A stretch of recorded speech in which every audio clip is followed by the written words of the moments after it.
a daily bread called God's generous love. In Colossians 3:12-17. Number 12.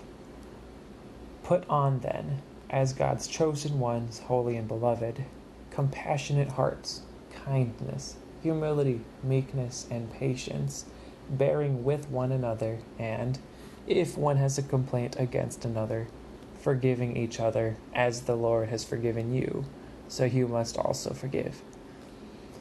And above all, put on love, which binds everything together in perfect harmony. And let the peace of Christ rule in your hearts, to which indeed you were called in one body. And be thankful. Let the word of Christ dwell in you richly, teaching and admonishing one another in all wisdom, singing psalms and hymns and spiritual songs, with thankfulness in your hearts to God. And whatever you do, in word or deed, do everything in the name of the Lord Jesus, giving thanks to God the Father through him.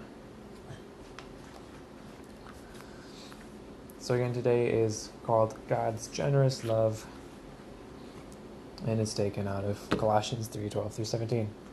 So, God's generous love. He's known as the military man whose commencement speech about making your bed every day got 100 million views online. But retired Navy SEAL Admiral William McRaven shares another lesson just as compelling.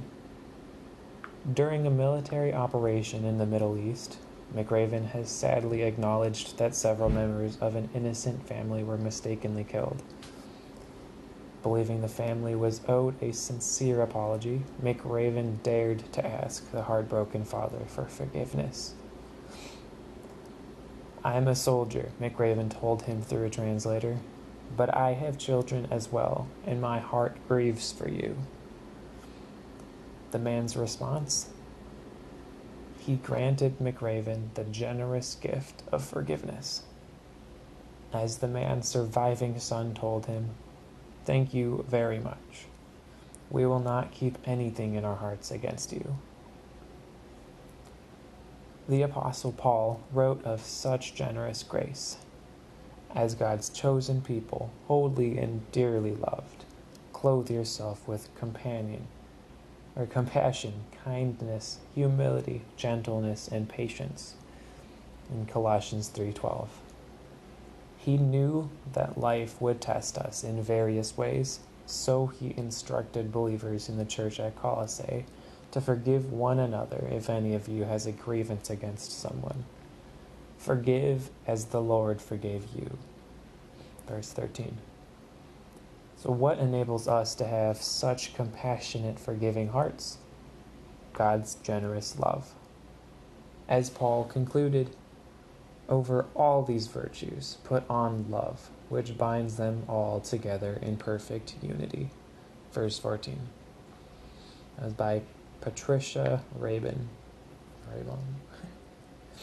So the question here is, why is forgiveness generous? And whom will you forgive today? And a quick prayer says, to please grant me today, forgiving God, your generous will to forgive.